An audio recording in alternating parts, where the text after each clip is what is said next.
Selamat siang, Prativian. Apa kabar? Jumpa lagi dengan saya, Stefanus Rizal, dalam acara PILS, Prativi Interaktif Live Streaming. Sorry. Dan pada hari Kamis ini, seperti kami umumkan pada hari Sabtu kemarin, adalah acara rutin, yaitu Freddy's Journal. Belajar sehat bersama Dr. Freddy. Dan bersama saya siang hari ini sudah ada Dr. Freddy sendiri. Halo dok, apa kabar? Baik, Pak Rizal. Halo Prativian semuanya, apa kabar siang? Luar biasa ya, nggak terasa dari Sabtu, tiba-tiba udah Kamis lagi sekarang ya. Nggak berasa cepet banget ya. Iya, cepet. Dan jadi nanti Prativian yang bergabung di tempat ini, di Zoom, Anda dapat menyaksikan di Zoom maupun di YouTube channel. Kalau di Zoom, Anda dapat bertanya langsung nanti kepada narasumbernya, yaitu Dr. Freddy sendiri.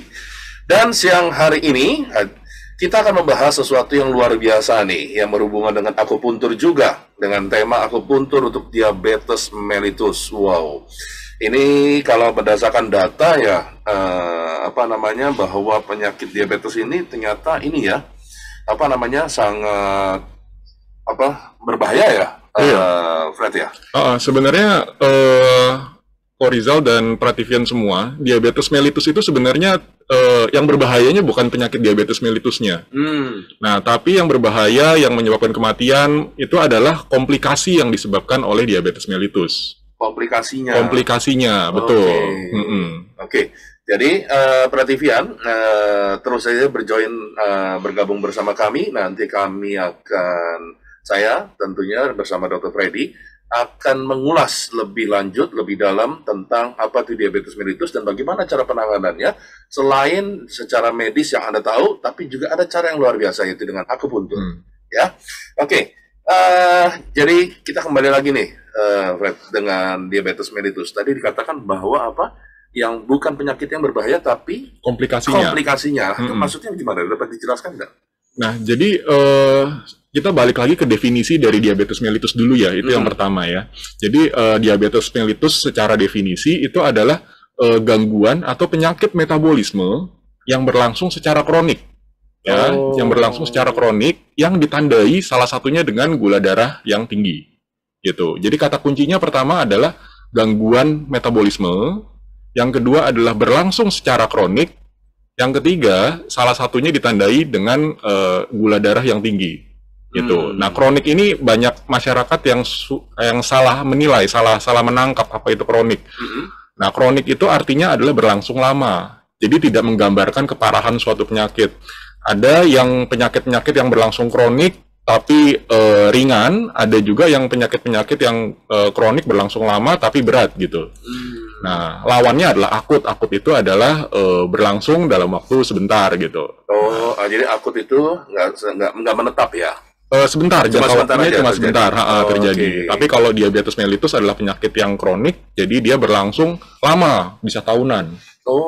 Gitu. Dan saya baru tahu kalau diabetes itu ternyata gangguan metabolisme ya? Gangguan metabolisme. Jadi kalau di kedokteran itu ada istilah namanya sindrom metabolisme, Korizal dan Prativian. Jadi sindrom metabolisme itu ada 4. Ya, yang pertama itu adalah diabetes mellitus, atau kencing manis lah, bahasa sehari-harinya adalah kencing manis. Yang kedua itu adalah hipertensi atau tekanan darah tinggi. Hipertensi atau tekanan darah tinggi. Yang ketiga adalah kolesterol tinggi, hiperkolesterolemia. Kolesterol tinggi. Yang keempat adalah lingkar perut. Maksudnya lingkar perut? Lingkar perutnya besar. Lingkar perutnya besar. Nah, itu 4 ini sindrom metabolisme namanya. Saya kok jadi minder ya? Jadi itu harus hati-hati ya. Lingkar perutnya itu yang besar itu sindrom metabolisme itu. Aduh, orang mah lingkar rezeki gitu ya. Oke, terus jadi yang 4 yang disebut 4 tadi itu karena penyebab itu metabolisme. Dan keempat ini adalah 4 penyakit tadi ya, itu adalah penyumbang terjadinya angka kejadian penyakit kardiovaskular. Penyakit yang disebabkan oleh pembuluh darah, stroke lah, jantung lah. Nah, itu 4 ini penyebab utamanya, faktor risiko utamanya. Jadi sebenarnya jantung, stroke dan sebagainya itu bukan berdiri sendiri ya, pasti ada penyebabnya. Ada penyebabnya. Dan dia pasti nggak sekarang makan kolesterol tinggi, makan berlemak-lemak, besok serangan jantung, enggak. Biasanya itu menumpuk bertahun-tahun, makanya disebut kronik. Gitu. Oke. Ini katanya menurut Menteri Kesehatan ya, Departemen ya, bahwa di tahun 2014 diabetes mellitus menjadi penyebab terbesar kematian nomor 3 di Indonesia. Betul, nomor 3. Yang pertama stroke kalau nggak salah ya. Betul, betul. Karena kalau nggak salah yang pertama stroke ya. Oh iya. Kejadian pertamanya stroke ya. Nah itu jadi stroke itu juga penyakit kardiovaskular kan, jadi penyakit yang disebabkan oleh pembuluh darah yang entah tersumbat, entah pecah gitu kan, ada 2 jenis stroke. Nah yang kedua kalau saya nggak salah adalah serangan jantung. Serangan jantung. Betul ya. Nah serangan jantung itu juga penyakit kardiovaskular, penyakit di pembuluh darah jantung khususnya, spesifiknya. Nah pembuluh darah jantungnya biasanya tersumbat. Nah diabetes mellitus itu juga penyakit pembuluh darah juga, Korizal dan Prativian. Nah, diabetes mellitus ini secara tidak langsung, karena ada 3 penyebab yang lain ya, secara tidak langsung itu menyebabkan penyakit nomor 1 dan nomor 2 ini. Stroke maupun serangan jantung, gitu. Jadi kontribusinya besar sekali nih diabetes mellitus, walaupun dia sendiri tidak menyebabkan kematian. Tapi komplikasinya lah yang menyebabkan kematian, mengakibatkan cacat, segala macam.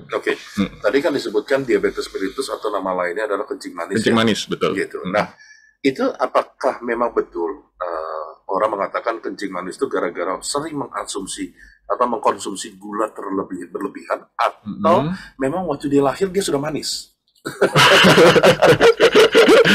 Dapat gen manis gitu ya. jadi gini, kencing manis itu atau diabetes mellitus kan ada tipe-tipenya, Korizal dan Prativian gitu ya. Ada 4 tipe diabetes mellitus atau kencing manis bahasa awamnya. Ya, tipe 1, tipe 2, tipe gestasional dan tipe lain-lain gitu ya. Tipe 1, tipe 2 ini yang paling banyak. Diabetes yang nomor 3 ini tipe gestasional adalah diabetes atau kencing manis yang baru muncul pada saat seseorang itu hamil. Pada saat hamil. Nah, pada saat si ibu hamil itu sudah melahirkan, dia bisa turun lagi gula darahnya. Gitu. Jadi hanya muncul pada waktu kehamilan, gestasional. Nah, sedangkan yang keempat ini paling jarang, itu diabetes tipe lain, ini sama sekali belum diketahui penyebabnya apa. Ya, keranjang sampah lah. Jadi kalau nggak tahu apa-apa, masukin nomor 4 gitu ya. Nah, tapi di antara 4 ini yang paling banyak adalah tipe 1 dan tipe 2. Tipe 1 itu adalah kayak tadi Korizal bilang, dari lahir udah manis. Nah, tapi manis itu adalah kencing manis. Gitu ya? Jadi karena faktor apa? Keturunan, genetik. Jadi dari lahir itu, si badan pasiennya itu tidak bisa memproduksi yang namanya hormon insulin ya. Itu kelainan genetik. Ada yang dari lahir baru ketemu, baru langsung ketahuan. Ada yang tunggu sudah agak besar, mungkin bangsa remaja gitu ya. Nah, itu baru terdeteksi kencing manis. Nah, itu biasanya diabetes tipe 1. Nah, sedangkan kalau diabetes tipe 2, nah ini yang paling umum di antara 2 ini. Yang paling umum itu adalah diabetes pada saat usianya sudah lebih tua, lebih dewasa. Gitu. Ini biasanya diakibatkan oleh pola hidup. Kurang lebih dewasa itu usia berapa kira-kira? Dewasa muda, 30-an udah bisa kena. Ya, kebanyakan seperti itu, walaupun tidak tertutup, ada sebagian kecil yang mulai dari remaja juga. Jadi ada. kalau tipe 2 itu tadi gara-gara apa? Gara-gara pola hidup. Pola hidup. Pola makan, pola tidur, gitu, segala macam. Minum, banyak minum manis gitu kan, teh manis gitu. Nah, itu mengakibatkan kayak gitu. Jadi benar-benar ya bahwa kalau memang kita bicara yang tipe 2 ya. Tipe 1 ya udahlah itu nasib itu. Mau diapain ya? Gitu. Nanti saya akan tanya yang tipe 1, tapi yang tipe 2. Bahwa kalau misalnya pola hidupnya berantakan, misalnya terlalu banyak makan manis dan sebagainya, jadi itu memang benar-benar akhirnya tidak bisa juga, insulin tidak bisa memproses juga. Atau menjadi rusak atau gimana? Bukan, nah sebenarnya insulinnya itu tetap bisa dihasilkan, gitu ya, tetap bisa dihasilkan. Nah, itu tapi menjadi tidak sensitif, karena fungsi insulin itu adalah untuk memasukkan glukosa, ya, glukosa yang kita makan itu kan makanan kita, nasi atau segala macam itu di dalam badan itu diubah menjadi glukosa, gitu. Glukosa itu akan dipakai untuk semua sel badan kita, khususnya otak, karena otak itu tidak bisa memakai yang lain, nggak bisa pakai protein, nggak bisa pakai lemak, hanya bisa pakai glukosa, gitu ya. Dan uptake glukosa oleh otak itu banyak, gitu. Nah, jadi semua sel itu butuh glukosa, dan untuk memasukkan glukosa ke dalam sel itu dia itu perlu insulin. Gitu. Jadi kayak Korizal dari rumah mau ke sini butuh kendaraan. Jadi yang memproses glukosa itu siapa tadi? Si insulin. Insulinnya sendiri. Jadi insulin memproses glukosa untuk masuk ke dalam sel. Untuk masuk ke dalam sel. Jadi kendaraannya itu adalah insulin. Baik. Jadi kalau Korizal dari rumah mau ke sini pakai kendaraan, entah mobil, entah motor atau apapun gitu ya. Nah, itu badan juga begitu. Glukosa dibawa oleh insulin sebagai kendaraannya. Nah, sebagai kendaraannya insulin bawa glukosa masuk ke dalam sel. Nah, tapi kalau diabetes tipe 2, si sel itu menjadi tidak sensitif lagi terhadap insulin. Jadi walaupun ada insulinnya, nggak bisa bawa masuk itu glukosanya. Glukosanya tetap ada muter aja di dalam darah karena dia tidak bisa masuk ke dalam sel untuk diserap. Gitu, itu tipe 2. Gitu. Jadi dia nggak bisa diserap lagi ya? Bisa dalam jumlah sedikit. Oh, dalam jumlah sedikit. Oke. Dan apakah setiap orang punya insulin yang berbeda-beda kemampuannya? Kemampuannya beda-beda. Beda-beda. Ya? Jadi itu tergantung dari, makanya diabetes tipe 2 itu ada pengaruh genetika juga, ada pengaruh keturunan juga. Jadi kalau orang tuanya atau kakek neneknya atau saudara-saudarinya itu punya diabetes, dia cenderung ya sebagai kemungkinan besar akan terjadi diabetes juga. Makanya dia harus lebih menjaga pola hidupnya. Gitu dibandingkan dengan orang yang nggak punya riwayat diabetes mellitus dari keluarganya sama sekali. Oke. Gitu. Nah, lalu kriteria seseorang dikatakan diabetes apa? Nah, saya punya slide. Oke. Boleh ditampilkan, Boy, slide-nya. Seperti tadi saya katakan bahwa diabetes mellitus itu adalah penyakit yang kronik. Jadi kalau Corizal atau Prativian itu mengambil darah, ngecek sekarang tinggi, nggak bisa langsung dikatakan diabetes. Karena baru sekali ngecek. Jadi harus ada kata kuncinya, mungkin di atas lagi. Sebelumnya? Bawah lagi dikit. Bawah. Dikit lagi. Ya, nah ini. Gitu ya. Okay. Nah, jadi ini nih, saya mendiagnosis DM ini nih saya ambil dari Perhimpunan Penyakit Dalam. Ya, Perhimpunan Penyakit Dalam Indonesia. Nah ini, jadi dilihat dari HbA1c, GDP itu adalah gula darah puasa.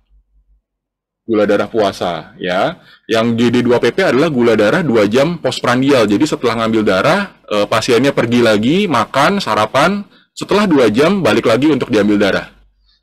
Nah ini, ya. Nah, bukan yang tadi. Yang tadi, ya, ini. Stop. Ya.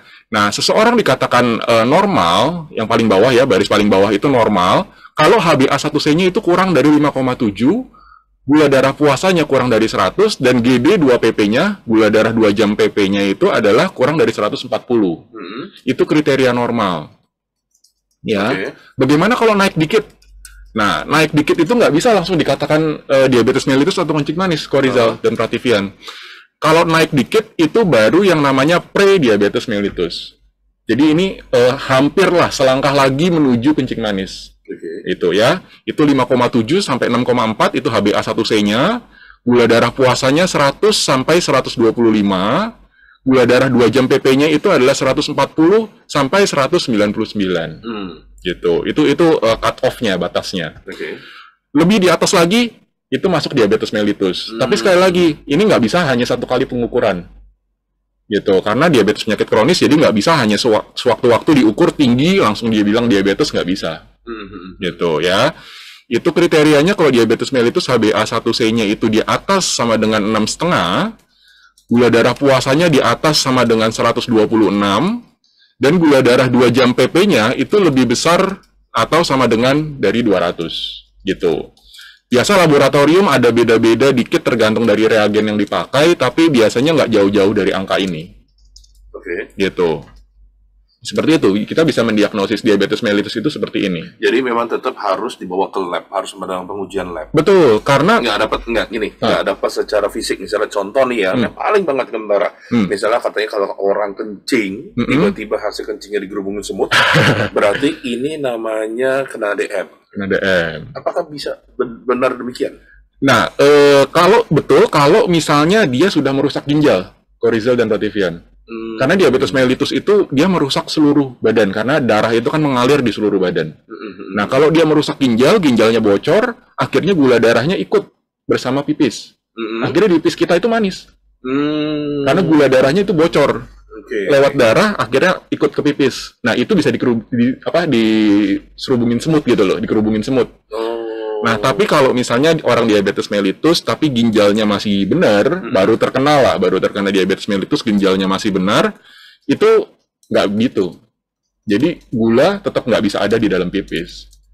Gitu. Dan kalau ditanya apakah gejala fisiknya yang lain, kalau buat kami di kedokteran itu ada 3 yang utama: polidipsi, poliuri, polifagi. Apa itu? Yang pertama adalah polidipsi. pasiennya sering minum, aus terus, Oke. gitu ya. Bukan karena kebanyakan MSG ya? Kebanyakan micin ya. Bukan. Jadi memang orangnya itu banyak minum. Yang kedua polifagi. Polifagi adalah pasiennya itu sering makan.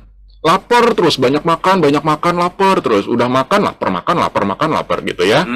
Nah, yang ketiga adalah poliuri. Poliuri itu sering pipis. Gitu. Kita lihat malam hari, biasanya kalau normalnya itu orang dewasa itu 1-2 kali pipis di malam hari itu masih normal. Tapi kalau udah lebih daripada itu, nah kita perlu curiga. Gitu. Nah, awalnya yang terkena dulu di antara 3P tadi, itu yang pertama kali kena itu biasanya adalah polifagi dulu. Jadi lapar dulu. Karena badan itu nggak dapat glukosa. Jadi gula itu di dalam darah nggak bisa masuk ke dalam sel. Terus. Jadi dia nggak dapat energi. Iya. Sel itu nggak dapat energi. Jadi nuntut terus, minta terus. Dan otomatis berarti jadi gemuk dong ya? Awalnya gemuk, lama-lama kurus. Oh. Kurus, gitu. Lama-lama kurus. Perhatiin kalau orang diabetes itu awalnya gemuk, karena dia banyak makan, lama-lama kurus. Karena dia nggak bisa diserap. Nah, setelah dia banyak makan karena merasanya lapar terus kan, dia banyak makan, karena banyak makan darah itu menjadi lebih kental, Rizal. Nah, begitu darahnya menjadi kental, orang jadi aus terus, jadi minum terus. Gitu. Jadi banyak minum itu adalah gejala yang kedua. Banyak minum.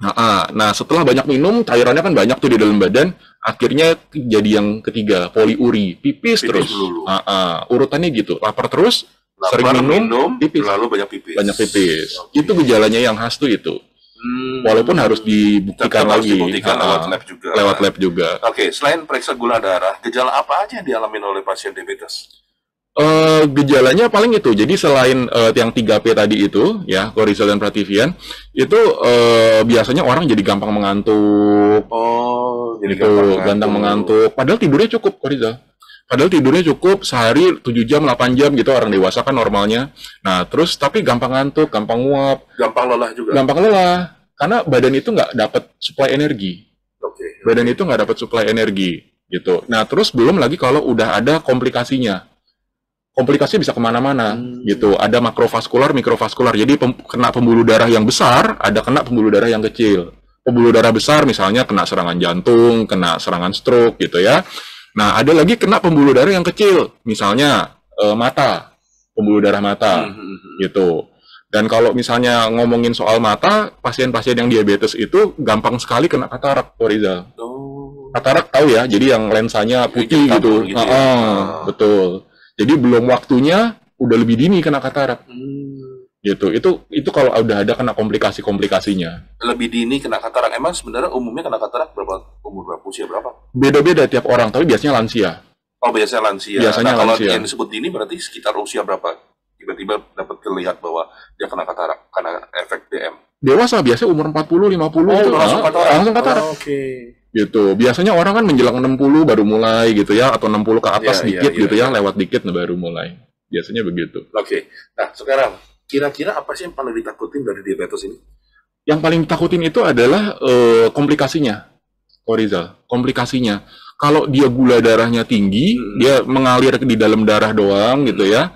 Nah, itu dia nggak mengakibatkan apa-apa, Prativian. Jadi pada saat gula darah yang tinggi, dia bikin darah itu menjadi kental, jadinya lebih gampang terjadi penyumbatan. Lebih rentan terjadi penyumbatan di situ. Nah, kalau udah penyumbatan, ya suka-suka penyumbatannya, mau di mana? Di otak jadinya serangan stroke, di jantung jadinya serangan jantung, di ginjal jadi kelainan ginjal, bisa kebocoran. Di mata jadinya ya itu pembuluh darah mata. Gitu ya? Retinopati. Boy, tolong dibalikin dulu, Boy.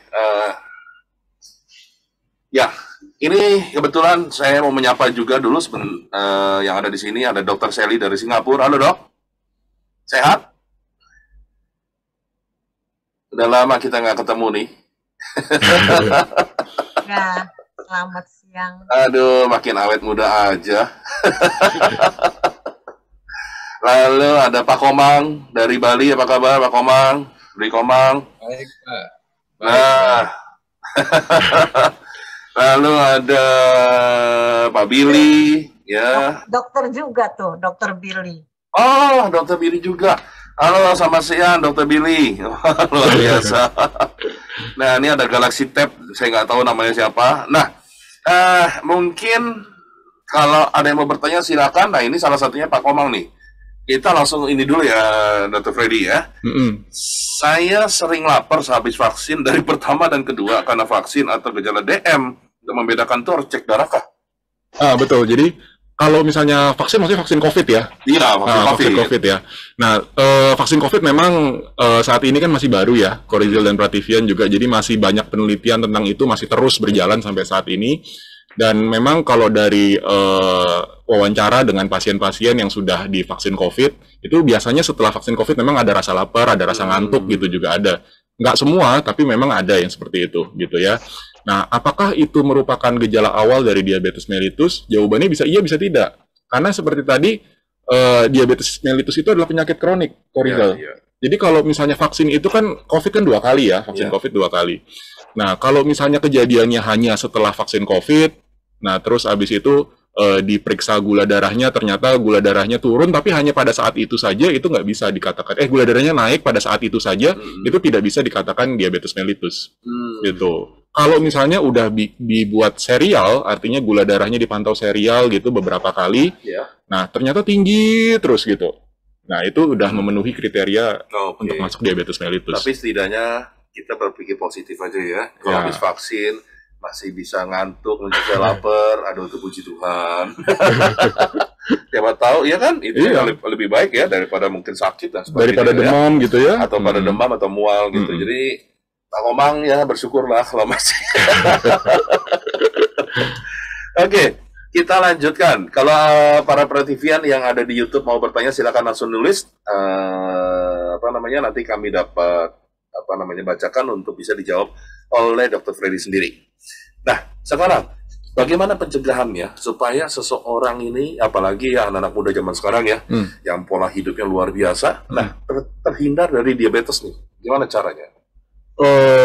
Yang maksudnya yang tipe 2 ya, diabetes tipe 2 ya. Tipe 2 ya. Kalau yang satu kan dari lahir ya. Karena udah ya bagaimana ya takdir. Nah, sebenarnya balik lagi ke pola hidup Corizal dan Prativian. Kalau misalnya kita makin ke sini, zaman makin modern itu, angka kejadian diabetes mellitus itu makin banyak dan makin mudah kenanya diabetes tipe 2 itu. Termasuk juga jantung ya. Termasuk. Sekarang makin turun, makin mudah, makin turun. Sering ini ya. Betul. Dulu waktu saya masih kuliah untuk dokter umum, S1 itu, saya dikatakan bahwa yang paling mudah kena serangan jantung itu 40 tahun. Gitu. Nah, tapi sekarang ini makin bergeser, makin mudah sampai 30, bahkan di bawah 30 juga sudah ada. Serangan jantung, pembuluh darah jantung, pembuluh darah koroner itu tersumbat. Gitu. Jadi makin lama makin mudah. Begitupun diabetes. Karena memang makin ke sini itu pola hidup makin, ya katakanlah berantakan ya. Pola hidup makin berantakan. Orang makan sembarangan, maunya cepat, fast food di mana-mana gitu ya. Apalagi kalau misalnya lagi kerja, lagi kuliah, lagi sekolah, banyak nggak keburunya, waktunya mepet, makan fast food. Nah, terus juga makin jarang olahraga. Sekarang dengan gadget kita hanya menggerakkan jari, semua udah bisa nyampe depan mata kita. Gitu. Dulu kalau misalnya mau beli makan, kita harus keluar rumah, kita harus beli, harus bergerak, betul. Gitu, ada yang jalan kaki, gitu ya. Tapi sekarang serba enak ya. Sekarang tinggal pesen di gadget, di HP semua udah bisa langsung datang. Bahkan kalau zaman dulu, kita ngomong zaman dulunya lagi lebih susah, Corizal. Kita untuk makanan itu harus berburu dulu. Nah, itu. Kalau zamannya kita ngomongin zaman dulu sekali ya. Gitu. Nah, makin lama makin kesini semua dipermudah, jadi kita semakin banyak tidak bergeraknya. Gitu. Semakin banyak tidak bergeraknya. Itu dari aktivitas fisik sama pola makan. Terus belum lagi tidurnya kita. Makin lama makin kesini tidur kita semakin sedikit, dan akhirnya karena sedikit dibalesnya pada waktu weekend, Corizal. Ya, kadang-kadang waktu weekend itu bablas banget ya. Bablas banget. Ada yang tidur benar-benar cuma melek, makan, terus tidur lagi. Jadi pada saat weekdays itu orang bisa tidur mungkin 4 jam doang, 3 jam doang, tapi pas weekend orang bisa tidur 12 jam lebih. Nah, itu pengaruhnya kemana? Pengaruhnya nanti ke namanya circadian rhythm, irama sirkadian. Gitu. Irama sirkadian itu berpengaruh sekali sama hormon-hormon kita. Gitu. Pada saat siang hormon apa yang bekerja, pada saat malam hormon apa yang bekerja. Misalnya pada saat tidur hormon yang bekerja melatonin seperti itu gitu ya. Nah, itu semua berpengaruh sekali. Jadi siang jadi malam, malam jadi siang, semua kebalik semua. Nah, itu juga berpengaruh terhadap diabetes mellitus juga, Prativian. Nah, Sekarang gini, bagaimana pengobatan seseorang yang terkena diabetes mellitus? Gitu. Apakah memang apa yang saya tahu selain minum obat juga ada suntik ya katanya? Suntik, betul. Nah, apakah memang demikian pengobatan seseorang yang menderita diabetes? Betul. Jadi kalau paradigma zaman dulu itu dikatakan bahwa kalau orang terkena diabetes tipe 2 Ya. itu pertama kali obat-obatan dulu gitu ya. Selain gaya hidup sama pola hidup sama olahraga ya. Itu pertama dan orang sehat pun harus gitu ya, pola hidup sama olahraga. Nah, setelah itu obat-obatan dulu, Koriza. Obat-obatan dulu, kalau misalnya obat-obatan dirasa sudah tidak mampu lagi, baru dilanjutkan dengan insulin. Oke. Gitu ya. Nah, tapi paradigma yang baru sekarang dikatakan bahwa lebih baik insulin itu di awal. Oh, insulin dari awal. Dari awal. Jadi setelah pola hidup dan olahraga, pasien itu ditawarkan dulu langsung menjadi mau mengkonsumsi insulin nggak, menyuntikan insulin nggak. Insulin itu kan bentuknya suntikan ya, jadi bukan obat minum. Oh, Gitu ya. Insulin itu bentuknya suntikan karena dia protein. oke. Gitu. Jadi kalau lewat oral, lewat mulut itu dia gampang hancur Hmm. sama enzim pencernaan. Makanya dia lewat suntikan. Nah, pasien zaman sekarang itu selalu ditawarkan, mau nggak insulin itu di awal. Jadi setelah olahraga sama diet, itu dilakukan insulin dulu di awal. Tapi banyak kan pasien sampai sekarang masih takut. Karena kan harus nyuntik sendiri ya. Oh. Gitu ya. Itu menjadi tantangan tersendiri dan Suntiknya nggak pakai aturan ya? Artinya langsung ditancapin ke badan gitu aja? ke perut biasanya. Oh, lebih baik ke perut ya? Lebih Karena banyak ke perut. dekat ya? Lebih banyak ke perut karena dia juga lemaknya kan banyak di sini dan nggak terlalu sakit juga Oh, di iya, perut. iya, iya. Gitu. Itu satu hari satu kali suntik? Iya, jadi insulin suntik itu ada macam-macam. Korizal ada yang long acting, medium acting, sama yang short acting gitu. Jadi kalau misalnya yang biasanya, kalau misalnya di awal-awal kita bisa pakai yang long acting. Jadi cukup satu kali suntik untuk seharian. Oke. Gitu. Berarti ada insulin dan ada obat-obatan. Nah, Ada juga misalnya kalau orang bilang ada obat-obatan tradisional. Apakah itu sudah dibuktikan atau bagaimana? maksudnya obat tradisional itu herbal maksudnya ya? Yang herbal, betul. Herbal ya. Kalau setahu saya ya, mungkin nanti teman-teman dokter, Bapak Ibu dokter juga boleh ngebantuin ya. Nah, itu juga setahu saya herbal itu sudah ada yang diteliti, ada yang belum, Pak Rizal. Dan memakai obat-obatan atau mengkonsumsi obat-obatan herbal itu harus hati-hati karena herbal ataupun jamu-jamuan biasa di dalamnya itu ada kandungan steroidnya. Oh. Gitu. Dan steroid itu nggak boleh diberikan pada pasien diabetes karena dia akan meningkatkan gula darah drastis. Gitu. Jadi steroid itu untuk obat untuk orang-orang yang diabetes atau kencing manis itu harus hati-hati sekali pemakaiannya. Hanya dipakai di waktu-waktu tertentu dan di bawah pengawasan dokter. Oke. Jadi nggak boleh sembarangan minum, beli di apotek sendiri, beli di warung sendiri, minum sendiri, nggak boleh steroid itu. Gitu. Gitu. Efek sampingnya apa tuh kalau misalnya kayak gitu? Gula darahnya terlalu tinggi, naiknya drastis. Jadi makin naik. Makin naik. Oke, Gitu. naik ya. Makanya harus dikontrol sama dokter, nggak boleh beli sendiri. Nah, tadi dikatakan bahwa tawaran pertama dulunya obat, sekarang dibalik, seharusnya insulin. Gitu ya. Betul. Tapi masih banyak orang yang menolak. Gitu. Apakah karena faktor mahal, atau karena takut, atau karena faktor lain? Sebenarnya ada beberapa faktor, Korizal dan Prativian, pasien menolak langsung suntik insulin. Yang pertama adalah memang tadi harganya lebih mahal ya. Harganya lebih mahal. Nah, terus yang kedua dia harus menyuntik sendiri. Jadi buat orang awam yang tidak terbiasa menyuntik itu menjadi tantangan tersendiri lah. Gitu. Setelah dia terbiasa, biasa. Kayak teman saya gitu ada yang diabetes tipe 1 dari kecil, jadi mau nggak mau harus pakai insulin.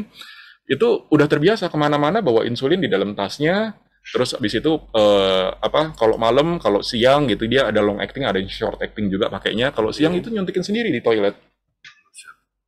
Nyuntikin sendiri di toilet. Kalau malam sebelum tidur nyuntikin sendiri. Jadi itu udah terbiasa. Tapi buat orang-orang yang belum pernah untuk menyuntikkan insulin itu menjadi tantangan tersendiri. Iya, betul. Gitu. Karena takut. Gitu. Kayak kita mau nyuntik orang tapi belum pernah gitu. Nah, terus yang ketiga adalah paradigma bahwa saya pakai insulin berarti saya sudah parah dong. Nah, paradigma itu yang agak menghambat si pola pikir itu, mindset itu. Kalau misalnya dia mikirnya kalau saya masih pakai obat berarti masih ringan. Kalau misalnya saya udah insulin berarti saya udah parah. Gitu. Jadi seperti itu. Sebenarnya gunanya suntik insulin itu adalah untuk melindungi si pankreasnya sendiri, Korizal dan Prativian, supaya si pankreas itu diberi kesempatan untuk beristirahat. Gitu. Jadi biarkan insulin yang bekerja. Insulin dari luar yang bekerja. Ya, betul. Gitu. Jadi memang apa namanya ya, banyak orang yang sebenarnya mendapatkan pengetahuan baru ya, bahwa sebenarnya suntik insulin bukan soal parah atau tidak, Bukan, gitu ya. sama sekali bukan. Itu Ada nggak paradigma lama. pengalaman bahwa ketika orang mengalami suntik insulin pertama kali, lalu kemudian dapat, pertanyaan saya gini, apakah diabetes mellitus tipe 2 ini dapat sembuh? Kan seperti waktu itu saya bilang ya, sembuh itu dari Tuhan ya. Oke. Bukan dari kita para dokter gitu, bukan ya. Sembuh itu dari Tuhan. Kita para dokter hanya berusaha gitu ya. Nah, tapi kalau misalnya untuk mengontrol, menurunkan gula darah dan dikontrol, itu bisa sekali. Oke. Bisa sekali dengan ilmu kedokteran sekarang gitu. Oke. Jadi kalau misalnya targetnya adalah sembuh, artinya bebas kayak orang normal yang nggak ada diabetes, yang nggak ada keturunan diabetes, boleh makan sesukanya, nggak usah olahraga, apa segala macam, itu saya pikir nggak bisa juga, karena orang sehat pun juga harus jaga makan, Jadi harus intinya olahraga. tetap harus dikontrol sendiri, jaga sendiri, Betul. dan sebagainya, meskipun gula darahnya sudah turun. Betul, Oke. betul. Nah, sekarang kita bicarakan begini. Kalau misalnya obat mahal, insulin mahal, ya kan? Apakah ada pengobatan alternatif lain yang benar-benar dapat membuat gula darah itu turun? Ada kok Rizal, akupunktur. Nah, ini yang menarik Akupunktur. nih. Saya sendiri baru tahu bahwa akupunktur itu dapat membuatnya sedemikian rupa, seperti pengalaman hari Sabtu ya. Hari Yang Sabtu video kemarin itu ya. Sabtu ya. Betul. Yang seorang ibu yang bisa gula darahnya turun, itu drastis, itu luar biasa. Mungkin boleh ditampilkan kembali, karena banyak perhatian juga yang belum melihat. Ini gara-gara efek akupunktur ya. Efek akupunktur. Oke, sebelum kita bahas akupunkturnya, kita lihat dulu kesaksian dari ibu ini. Mana boy? Sebelumnya ya. Ya, itu dia. Yang mana nih? Mau yang video apa yang lab? Yang labnya aja coba. Yang labnya aja, Yang dari oke. labnya aja. Coba tadi terusin, majuin. Bukan. Yang tadi. Ya, iya. Udah. Nah, boleh di zoom Boleh in. di zoom? Ini kita ngulang sedikit ya, terutama. Bukan. Nah, di zoom. Oh, itu udah pindah ya. Nah, ini. Jadi yang pertama ini dulu kok Rizal. Jadi pasien ini datang ke saya, Ya. itu membawa 3 hasil lab. 3 hasil lab. 3 hasil lab. Itu 3 hasil lab yang maksudnya sebelumnya. berturut-turut. Berturut-turut. Jadi pasien itu sudah berobat ke pengobatan konvensional dengan obat-obatan ya. Nah, dengan obat-obatan, pasien juga udah olahraga tiap hari kok Oke, Rizal. iya. Jadi Senin ketemu Senin lagi, tiap hari olahraga terus, nggak ada istirahatnya. Rajin ya? Rajin.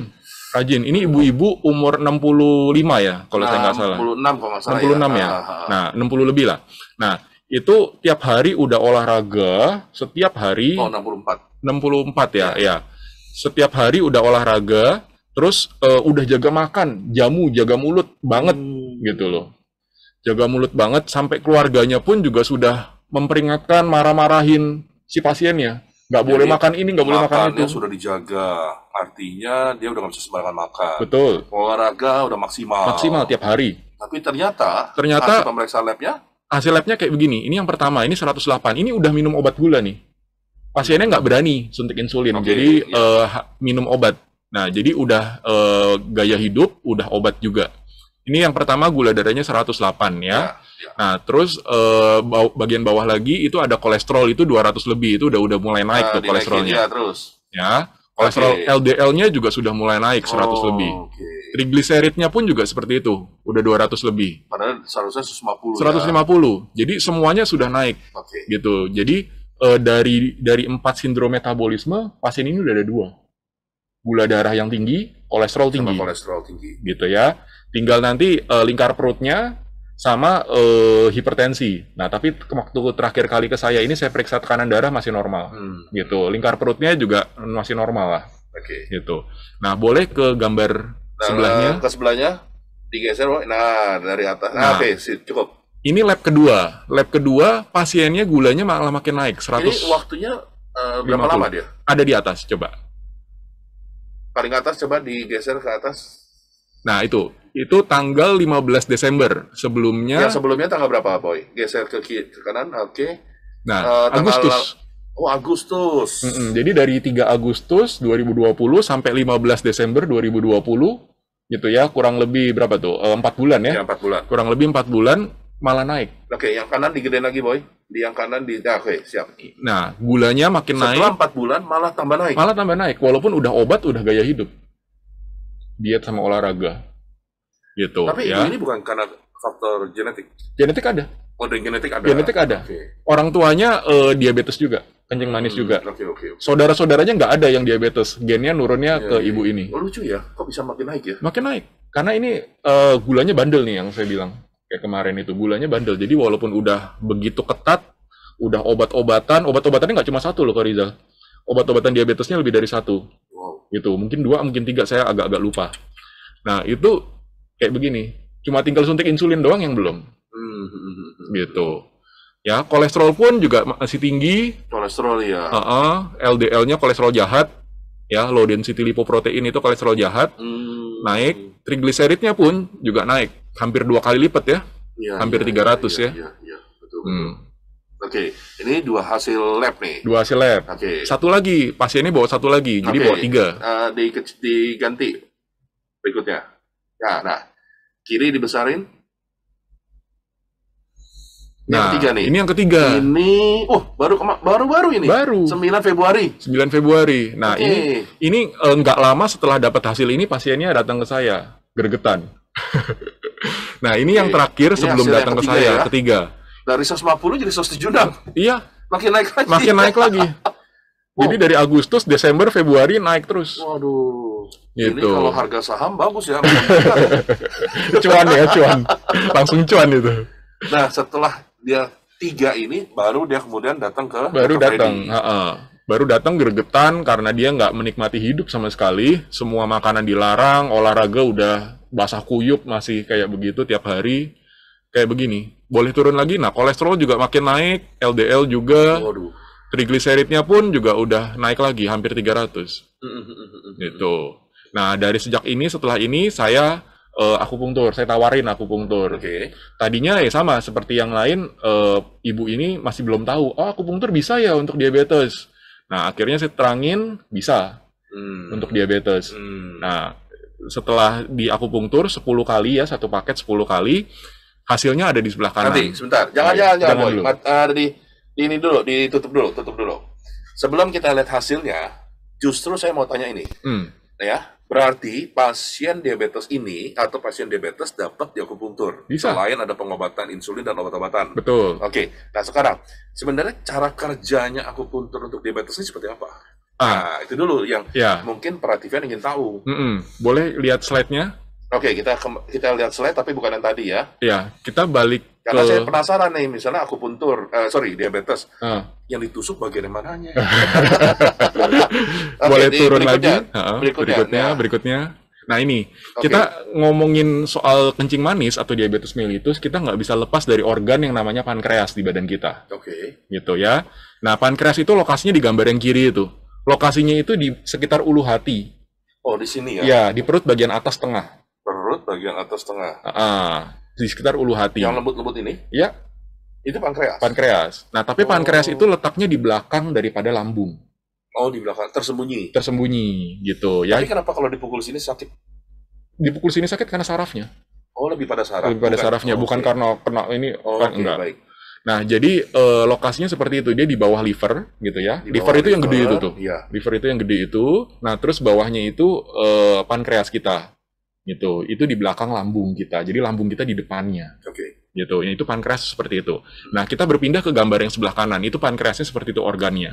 Ya. Kalau dibesarkan... Kayak model tripang ya? Iya. Nah, ini pankreas ini bentuknya seperti ini, gitu. Nah, kalau misalnya kita ambil secara mikroskopik, kita besarkan secara mikroskop gitu ya. Nah, itu di dalam pankreas kita itu ada yang namanya pulau-pulau Langerhans namanya. Islet of Langerhans. Dan di dalam pulau-pulau Langerhans itu terdapat 5 jenis sel. Yang disebut pulau-pulau itu yang mana? Yang bintik-bintik. Yang bintik-bintik ungu itu? Iya. Oh, itu pulau-pulau itu? Itu pulau-pulau Langerhans namanya. Oke. Nah, di dalam pulau-pulau Langerhans kita besarkan lagi, itu ada 5 jenis sel. Gitu. Yang bundaran yang bundaran itu? Ya, nah itu. Ya. Yang paling banyak di antara 5 sel ini ada 3 ini. Alpha, sel alpha, beta, sama delta. Ya, tapi selain alpha, beta, delta ini, juga ada 2 lagi yang lainnya. Ya, yang pertama itu adalah sel PP atau FORT, sel PP, pancreatic polypeptida. Ya. Nah, terus yang kelima yang sel yang di dalam Pulau Langerhans itu sel yang kelima itu adalah namanya epsilon. Epsilon itu dia menghasilkan hormon grelin namanya. Oke. Nah, tapi epsilon ini nggak cuma di pankreas, di seluruh saluran cerna kita juga banyak. Di lambung, di usus kita itu juga ada. Nah, tapi kalau misalnya kita ngomongin pankreas, yang khas itu adalah 3 sel ini, alfa, beta, delta. Oke. Gitu Yang ya. paling umum ya. Paling umum, alfa, beta, delta. Tiga-tiganya fungsinya apa? Untuk menghasilkan hormon. Ya. Kortisol dan prativian. Nah, insulin dihasilkan oleh sel yang mana sih insulin itu? Sel beta. Oke. Jadi insulin itu dihasilkan oleh sel beta pankreas. Insulin dihasilkan oleh beta sel ini. Beta sel ini. Ini yang menghasilkan insulin. Gitu. Jadi kalau ada masalah sama insulinnya nggak dihasilkan badan gitu ya. Masalahnya di sel beta ini. Jadi di diabetes tipe 1 masalahnya ada di sel beta ini. Oke, kalau alfa dan deltanya apa ada pengaruhnya nggak? Ada. Jadi alfa sama delta ini untuk menghasilkan hormon juga. Alfa itu menghasilkan glukagon, gitu ya. Delta itu menghasilkan somatostatin. Gitu. Tentunya Kalau pasti perhatikan pasti bingung. Bingung ya. Jadi kalau Indonesianya apa? jadi alfa sama beta itu berlawanan fungsinya kortisol. Oke. Jadi kalau misalnya beta sel itu dia menghasilkan insulin, dia untuk menurunkan kadar gula darah untuk dimasukkan ke dalam sel-sel tubuh. Oke. Gitu ya. Insulin kan seperti itu ya. Kalau glukagon itu sebaliknya. Alfa itu menghasilkan glukagon itu sebaliknya. Dia menaikkan kadar gula di dalam darah. Oh. Dengan cara merombak yang lain, lemak dirombak, lipid atau protein itu juga dirombak ya untuk menaikkan kadar gula darah. Itu fungsinya glukagon yang dihasilkan oleh sel alfa ini. Oke. Gitu. Sedangkan kalau sel delta dia menghasilkan somatostatin. Somatostatin itu dia artinya fungsinya untuk menghambat inhibisi semua hormon kita. Gitu. Hormon pertumbuhan, hormon untuk insulin glukagon juga dihambat semua. Pokoknya fungsinya adalah untuk menghambat. Oke. Gitu. Oke, sebentar, Dr. Freddy. Ini makin menarik ya. Sebelum kita lanjutkan, Prativian, kita lihat dulu yang satu ini.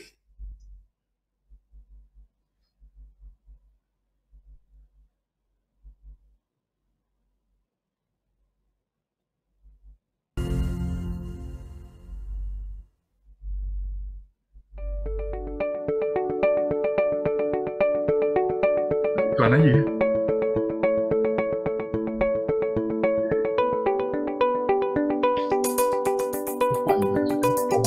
Dulu ya.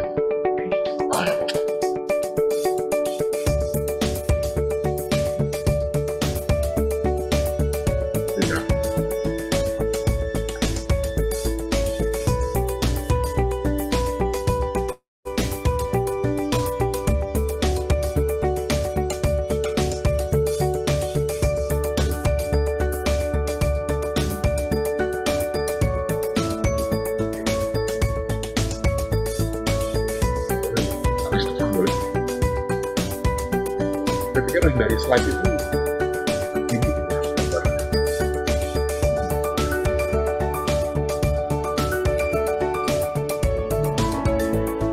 Ya, bawa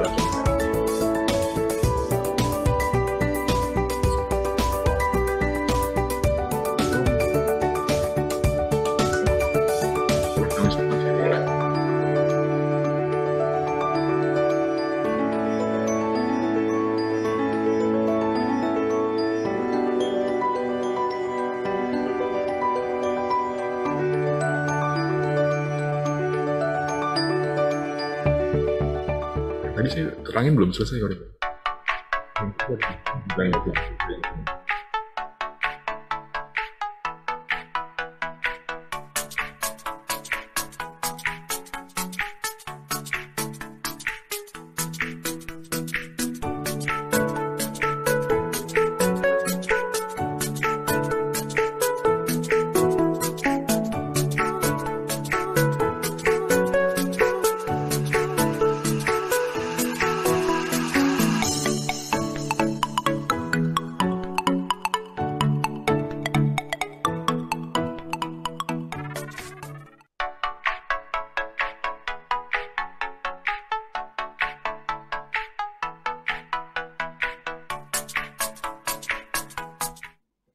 Ya, Prativian.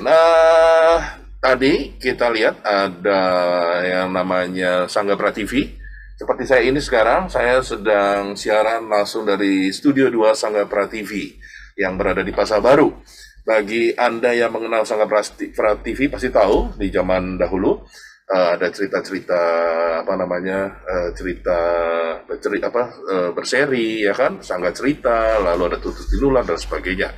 Dan sekarang masih tetap ada, tapi sekaligus juga melakukan transformasi yang luar biasa. Sangga Prativi dapat dilihat tadi ya. Nah, kami punya 3 studio dengan kualitas yang luar biasa. Jadi silakan berkunjung ke Sangga Prativi demi apa yang menjadi kebutuhan Anda. Dan yang kedua, kita lihat ada komunitas MK yang diasuh oleh Ibu Meli Kyong. Dan kebetulan Ibu Meli Kyong bersama saya juga selalu hadir dalam acara PIL setiap hari Jumat siang, yaitu Mindful Parenting. Cuman Jumat ini masih libur ya karena hari besar, dan nantikan Jumat mendatang bersama saya dan Meli Kyong untuk Mindful Parenting. Kita kembali lagi ke Dr. Freddy tentang akupuntur untuk diabetes mellitus. Boleh dilanjutkan, Fred, tadi penjelasannya? Boleh kembali ke itu, slide.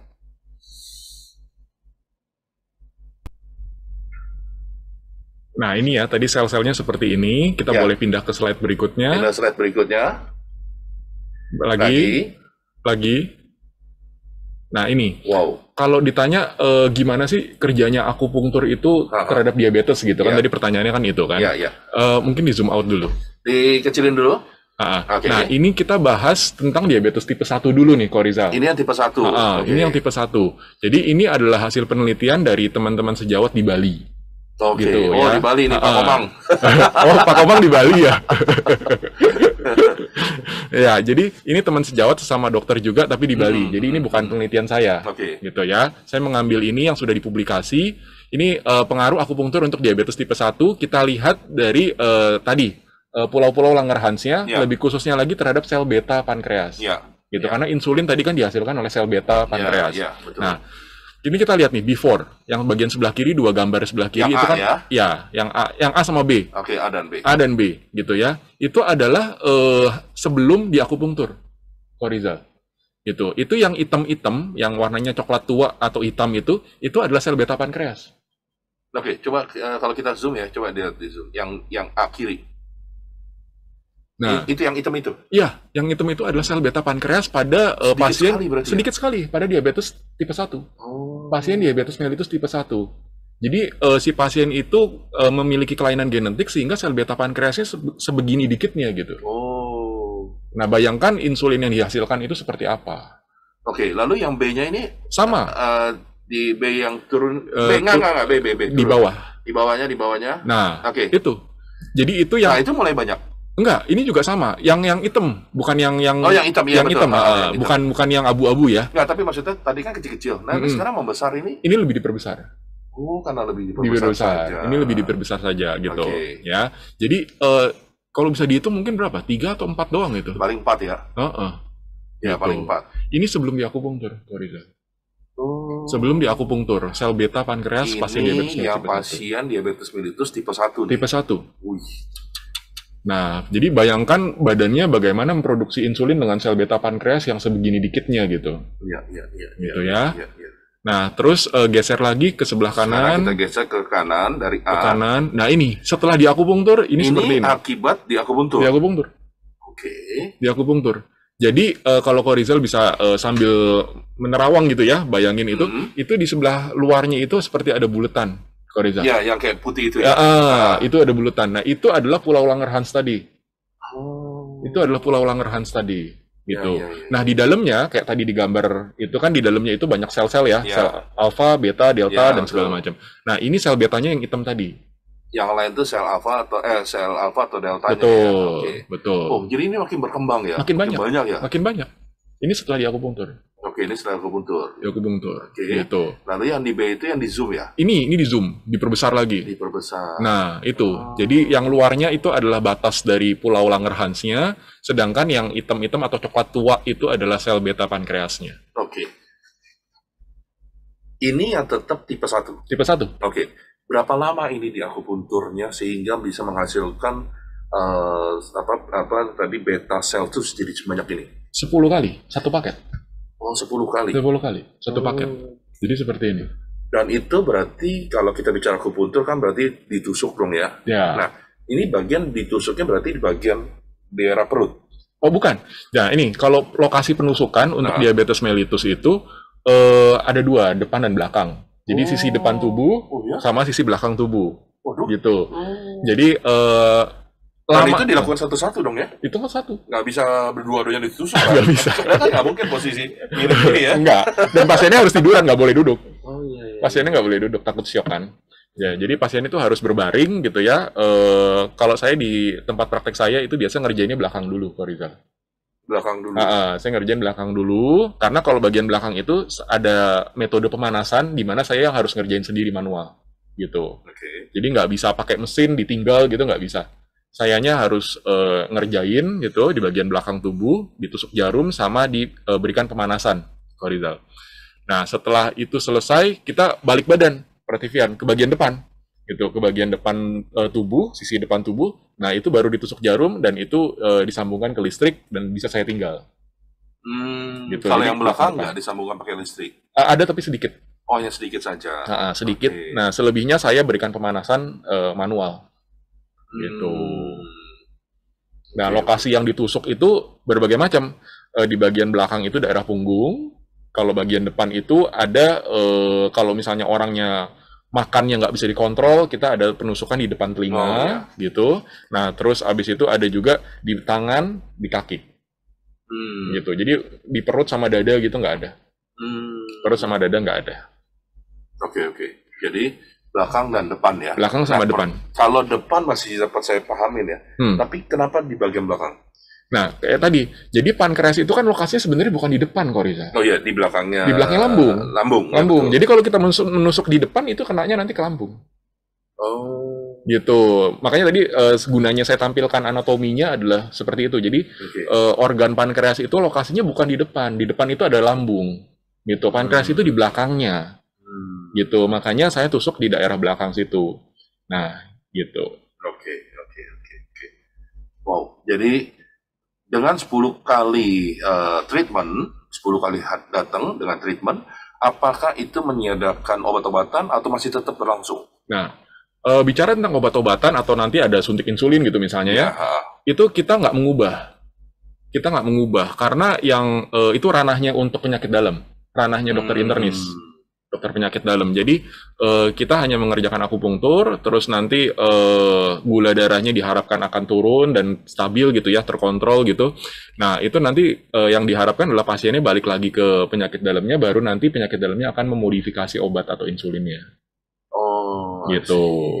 Iya. Oke, mungkin bagi Prativian yang ada di Zoom ingin bertanya, boleh langsung membuka mic-nya dan bertanya. Langsung kepada Dr. Freddy. Ya, silakan kalau ada yang ingin bertanya, langsung apa saja yang Anda ingin tanyakan sehubungan dengan diabetes mellitus, bahkan sehubungan dengan akupunturnya sendiri. Oke, ada pertanyaan dari YouTube? Mungkin ada? Oke. Pak Nyoman, udah puas? Saya harap Pak Nyoman sehat ya, bukan diabetes.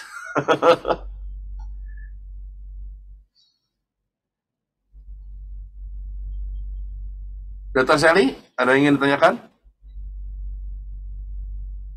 Saya tunggu nanti, mau lihat yang poin di akupunkturnya.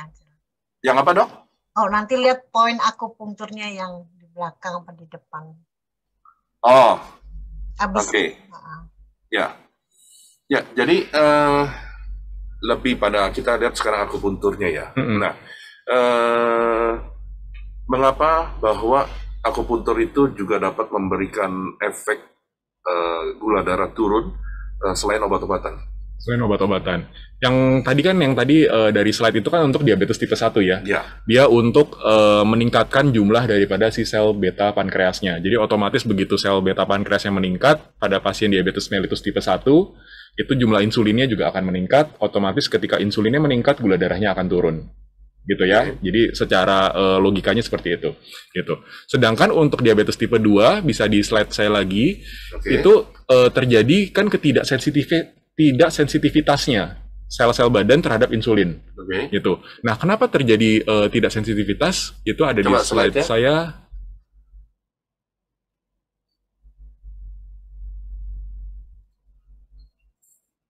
Boleh turun lagi. Nah ini, jadi di badan kita ada yang namanya up regulation sama down regulation, Korizal dan Prativian. Nah, apa artinya up regulation dan down regulation? Kita bahas dulu down regulation, karena ini yang mengakibatkan ketidaksensitivitas sel terhadap insulin. Down regulation itu artinya di permukaan sel-sel kita itu terdapat reseptor-reseptor. Reseptor-reseptor itu yang nantinya akan menangkap si insulin yang membawa glukosa. Gitu ya. Karena kan tadi kan insulin adalah kendaraannya. Ya, tanda kutip kendaraannya yang membawa glukosa masuk ke dalam sel. Nah, insulin yang membawa glukosa itu akan ditangkap oleh reseptor-reseptor seperti itu yang ada di permukaan sel. Gitu. Nah, ketika insulin itu semakin banyak di dalam badan karena glukosanya semakin banyak, ya. Jadi kalau kita makannya berlebihan gitu ya, gula-gula sederhana, nah otomatis insulin akan diproduksi banyak, Korizal, untuk memasukkan ke dalam sel. Nah, insulin yang terlalu berlebihan, itu akhirnya memicu si reseptor itu akhirnya masuk ke dalam, Korizal. Seperti gambar yang kedua itu. Seperti gambar bawah yang kedua. Itu reseptor-reseptor yang ada di permukaan sel itu akan masuk ke dalam. Gitu. Dan lebih masuk lagi menjadi yang paling kanan. Itu reseptornya cuma tinggal 2 itu. Jadi berkurang ya? Jadi berkurang. Karena insulinnya over. Insulinnya berlebihan. Nah, ini yang mengakibatkan ketidaksensitivitasnya sel terhadap insulin. Nah, pengaruh akupunktur di mana? Pengaruh akupunktur yang sebenarnya penelitian masih jalan terus ya sampai sekarang ya, Korizal. Tapi yang sudah diketahui sampai saat ini adalah membuat up regulation. Membuat up regulation. Jadi kita balik ke gambar yang sebelah kiri atas itu reseptornya kan cuma 2 tuh. Dengan di akupunktur, si reseptor itu jadi makin banyak tuh. Gambar kedua, gambar ketiga itu reseptor itu makin banyak muncul di permukaan sel. Bukan yang tadi masuk keluar lagi ya? Yang tadi masuk keluar lagi. Gara-gara akupunktur? Gara-gara akupunktur. Oh ya? Jadi nah itu diperbesar. Nah, jadi si reseptor tadi yang karena down regulation itu masuk ke dalam sel, nah dengan di akupunktur itu dia keluar lagi, up regulation namanya.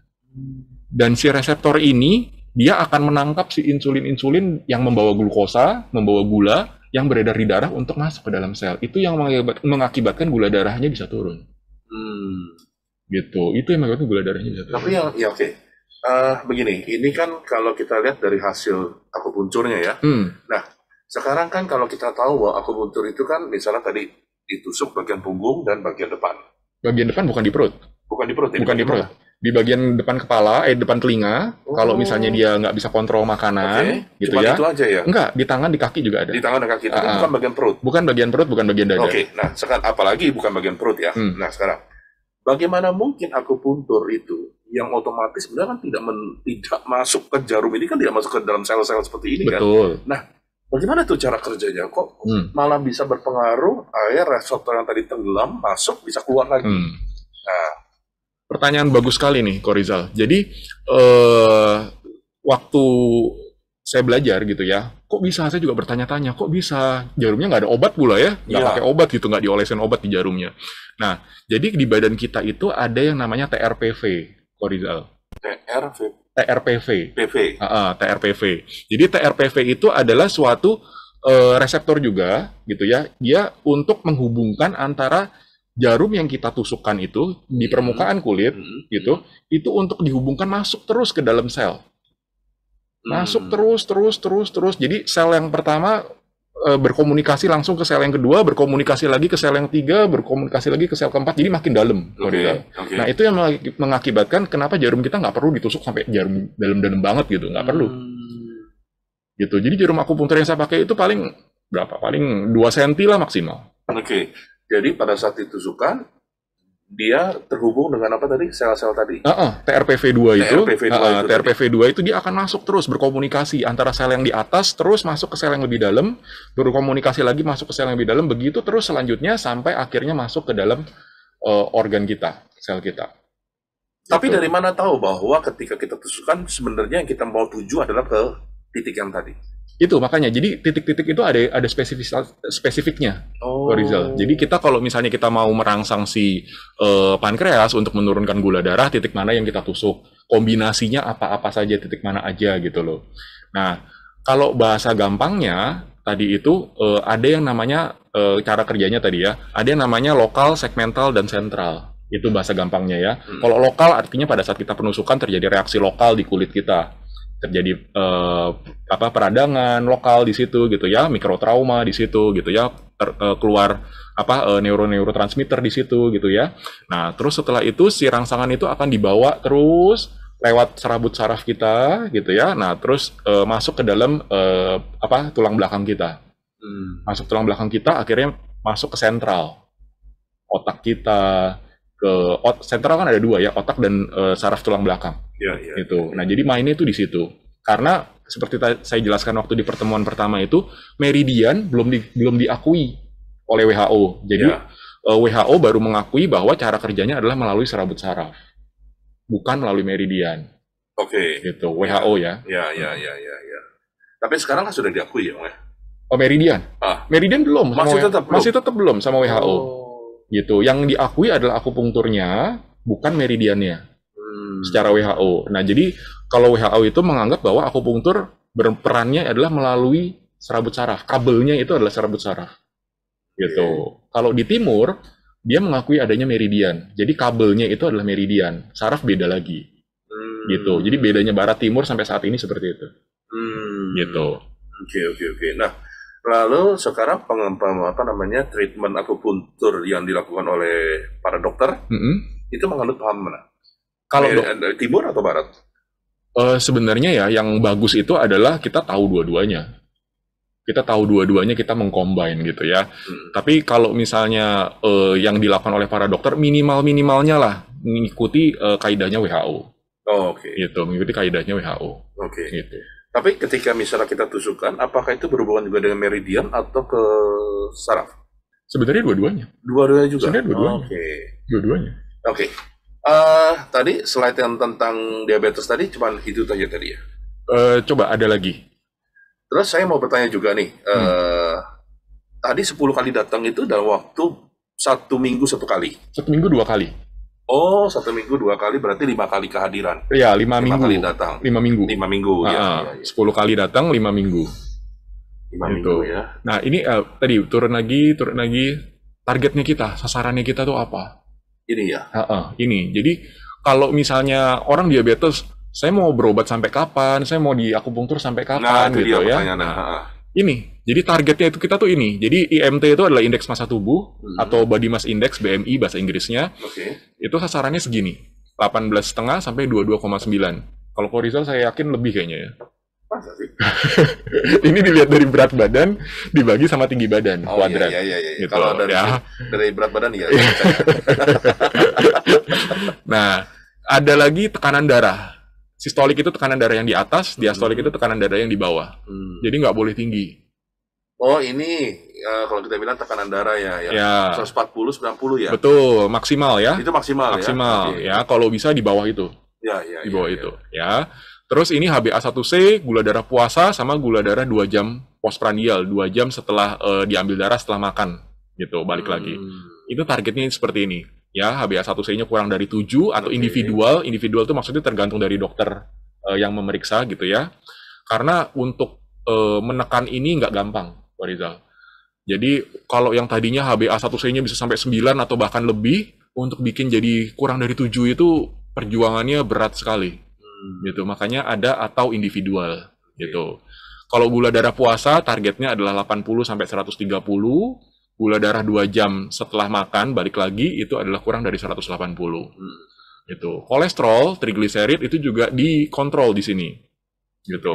Karena tekanan darah, gula, kolesterol itu kan tadi sindrom metabolik ya, sindrom metabolik selain lingkar perut. Nah, kolesterol LDL yang jahat itu kurang dari 100 ya.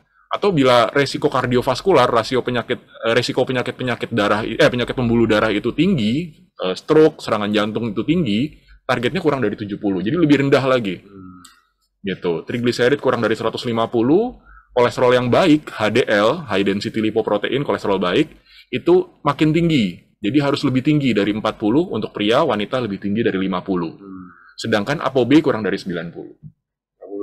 ApoB itu juga bagian dari lemak. Oh, dari lemak. Bagian dari lemak. Nah, kalau tadi pasien yang ibu tadi, apakah ketika setelah 10 kali ini terjadi, sasaran targetnya tercapai? Tercapai. Oh iya? Tercapai. Tercapai. Gitu. Padahal itu kita sebutnya sebagai yang bandel apa tadi, gula darahnya. Gula darahnya pada bandel. Naik gitu ya? terus.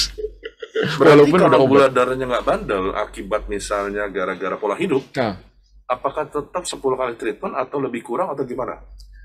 sebenarnya tergantung disiplinnya pasien ya. Disiplinnya pasien. Kalau saya ngelihat ibu ini tuh disiplin banget ya. Jadi cepet. Jadi belum tentu kalau misalnya orang yang nggak disiplin 10 kali belum tentu dong. Belum bisa tentu, turun. belum tentu. Kalau misalnya dia nggak disiplin, walaupun gula darahnya mungkin nggak bandel. Iya. Gitu. Sekali lagi kan akupunktur itu bukan sulap ya, bukan magic-magican gitu. Jadi kita di sini anggaplah sama kayak obat gitu. Walaupun kita nggak pakai obat. Gitu.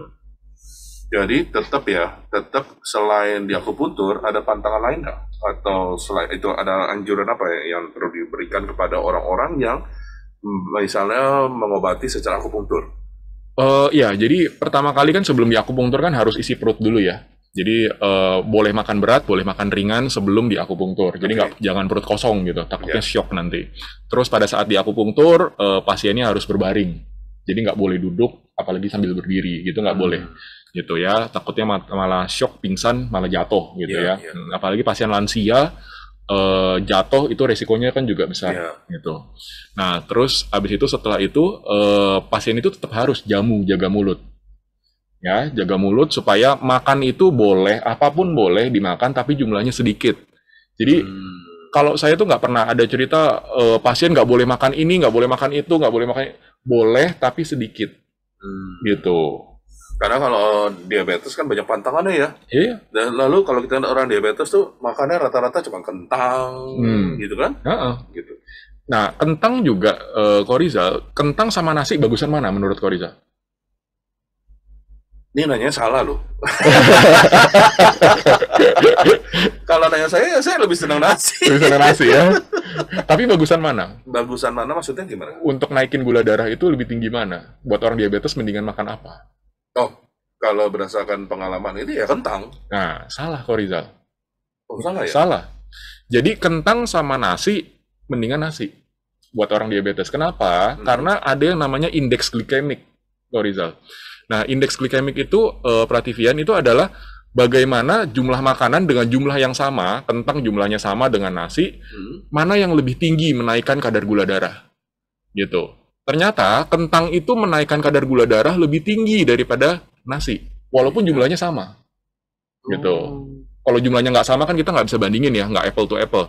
Tapi kalau jumlahnya sama, apple to apple, satu kentang, satu nasi.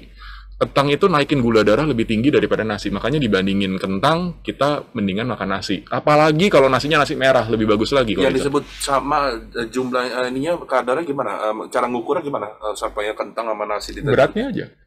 Berdasarkan berat? Beratnya. 1 gram kentang sama 1 gram nasi. Oh, hitungan gram berat gitu aja, ternyata lebih tinggi kentang? Lebih tinggi kentang naikin gula darahnya. Itu yang namanya indeks glikemik. Berarti orang gini, anak-anak zaman sekarang nih ya, yang masih kecil-kecil, yang keseringan makan fast food di mana ada kentang gorengnya, apakah itu memicu juga? Memicu. Kalau kita makan fast food, mereknya macam-macam ya. Nah, itu kan lemaknya kan tinggi, kadar lemaknya tinggi, kadar gulanya tinggi, vitaminnya nggak ada. Gitu. Lemaknya tinggi, gulanya karbohidratnya tinggi, gitu ya, karena dia makan kentang segala macam. Itu naikin gula darahnya cepat itu. Oke. Hati-hati. Kalau misalnya kentangnya kita ubah menjadi kentang, kata orang, ya udah kentang rebus aja atau di mashed potato. Apakah sama? Sama. Tetap sama. Tetap Jadi sama. mau diapain pun kentangnya sama. Sama. Tapi kalau misalnya kentangnya digoreng ya otomatis ada tambahan minyaknya nih. Ya. Tapi itu balik kolesterolnya. betul. Ya. Tapi unsur kentangnya sendiri, walaupun kita makan mentah lah kentangnya, itu juga naikin gulanya lebih tinggi daripada kita makan nasi. Nah, ini kan saya baru tahu ya. Nah, tapi kan dari dulu nih sudah ada di dalam benak setiap orang yang menderita diabetes. Kalau begitu kena diabetes, divonis diabetes, ya sudah, stop makan nasi, mari kita makan kentang. Itu Pertanyaan saya, ini sejak kapan? Maksudnya model cara seperti ini yang benar-benar dipercaya begitu begitu rupanya tuh, kenapa bisa terjadi sedemikian rupa? itu paradigma lama, makanya tadi pengobatan diabetes itu kan bukan penyakit baru ya, Korizal dan Prativian. Jadi diabetes itu penyakit lama dari zaman dulu kita, zaman kakek nenek kita, bahkan zaman buyut-buyut kita mungkin sudah ada diabetes mellitus itu. Cuma perkembangan ilmu kedokteran itu kan berkembang terus. Ya. Gitu. Yang pelajaran-pelajaran yang zaman dulu diakui sebagai suatu yang benar, makin lama makin kesini makin banyak yang direvisi. Gitu. Termasuk suntik insulin yang tadi dijelaskan, termasuk kentang juga, gitu. Makanya dibandingin kentang, mendingan makan nasi, apalagi nasi merah, atau mungkin Havermut.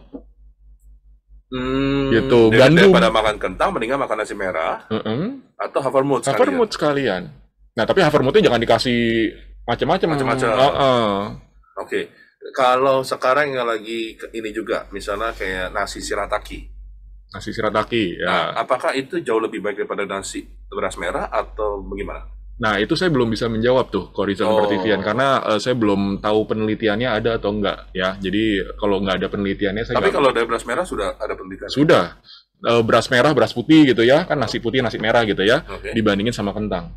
Itu sudah ada penelitiannya. Jadi, daripada kentang mendingan nasi, daripada nasi putih mendingan nasi merah. Untuk menderita diabetes. Iya. Tapi tetap nggak boleh berlebih juga. Tetap nggak boleh. Ya, kita makan secukupnya lah tetap. Oke, Hmm. oke. Baik. Oke, bagi yang baru bergabung, Ibu Sri, lalu ada siapa lagi? Ada Ibu Angelica. Silakan kalau ingin bertanya kepada Dr. Freddy sehubungan dengan akupunktur untuk diabetes mellitus. Gitu. Dari tadi kita membahas bagaimana ternyata akupunktur dapat mengurangi kadar gula darah dalam diri seseorang yang sudah divonis kena diabetes mellitus. Jadi selain obat-obatan dan suntik insulin ya. Betul. Oke. Dan biasanya mereka cukup datang 10 kali, tapi dengan catatan harus disiplin. Olahraga teratur, jaga mulut, ya kan? Supaya dapat terjaga semuanya. Oke, mungkin ada yang mau bertanya? Silakan Ada, kalau ada yang... Ada dok, Oh ya, silakan. saya Bu Sri Ardelence juga Silakan Bu Sri. bergerak di akupuntur. Itu saya sering menggunakan titik Sanyin Chiao, jarum dan di Moksa. Bagaimana pendapat dokter? Dan memang ada beberapa pasien yang bisa turun kadar gulanya itu. Bagaimana dok? Oke, terima kasih. Silakan. Ya, Ya. Selamat siang Ibu Sri. Akupunktur juga ya. Ya, Jadi- dari Paksi dok. Oh ya, jadi betul. Jadi Korizal dan Ibu Sri dan Prativian semua, titik Saninchau itu adanya di dekat mata kaki kita. Di dekat mata kaki kita, di atas dikit lah daripada mata kaki Di kita. atas dikit, oke. Di bagian dalam, bukan di bagian luar. Oke. Ya, di bagian dalam ada mata kaki kita, itu naik dikit. Itu ada yang namanya titik Saninchau. Kalau kodenya adalah SP6, spleen 6. Nah, itu memang itu ditusuk gitu ya. Itu Oke. ditusuk, bisa juga dipanaskan juga seperti itu. Oke. Itu bagus. Jadi itu untuk hormon regulator. Jadi untuk mengatur hormon. Jadi nggak cuma insulin atau diabetes aja. Gitu. Hormon apa? Misalnya menyusui. Ibu-ibu menyusui misalnya ASI-nya kurang gitu ya, ASI-nya nggak cukup sedikit, itu juga bisa dilakukan penusukan, stimulasi di titik SP6 Saninchau di atas mata kaki bagian dalam itu Oke. dikit. Nah, itu untuk hormonal. Itu boleh Ibu. Jadi Ibu Sri boleh di titik itu boleh dilakukan stimulasi, boleh dilakukan penusukan, boleh dilakukan moksibusi, pemanasan gitu ya.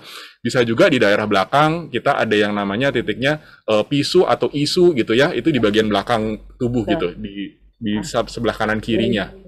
Gitu, sebelah kanan kirinya tulang belakang. Nah, itu bisa dilakukan penusukan juga, bisa dilakukan pemanasan juga dengan moksa, dengan moksibusi. Itu hasilnya bagus. Saya Bagus gunakan, Ya, saya silakan, Bu Sri. gunakan Moksa jarum dok. Jadi dengan jarum terus saya tempel juga Moksa. Jadi Moksa jarum. Oh, moksa jarum. Boleh, Ibu. Jadi itu kombinasi langsung ya. Di jarum, terus di jarumnya ada moksanya gitu ya. Nanti kebakar, habis gitu ya. Ya. Hasilnya Boleh. bagus. Boleh, Ibu. Ya. Itu bagus juga itu, seperti itu. Tetap diberi arahan untuk menjaga cara lifestyle-nya juga ya. Betul, betul. Itu wajib, Bu. Menjaga lifestyle, betul. makan sama olahraga itu wajib. Ya, Saya betul. jadi pengen tahu Ibu Sri udah ngelakuin lama, Bu? Ya, Udah lama melakukannya? saya dari sejak tahun 85 prakteknya. Wow. Ya, dulu Berarti saya bukan karena untuk penyakit ya? ambil akupuntur di Lembaga Akupuntur Indonesia, RCM punya, Dok. Oh, Hmm. ya. Ibu Sri Ya, akupunktur juga ya. ada. Oke. Jadi yang mengerjakan akupunktur kan nggak hanya spesialis akupunktur, gitu. Ada yang lain. Ya, Oh, tapi luar sekarang biasa. peraturan banyak berubah lagi. Betul. Kita harus ngikuti lagi nih. Ya. Iya. Ini Bu Sri domisili di Jakarta atau di mana, Bu? Jakarta Barat, Dok. Oh, Jakarta Barat. Ya. Saya di Paksi Ketua Bidang Pendidikan juga di DPP. Oh iya, heeh.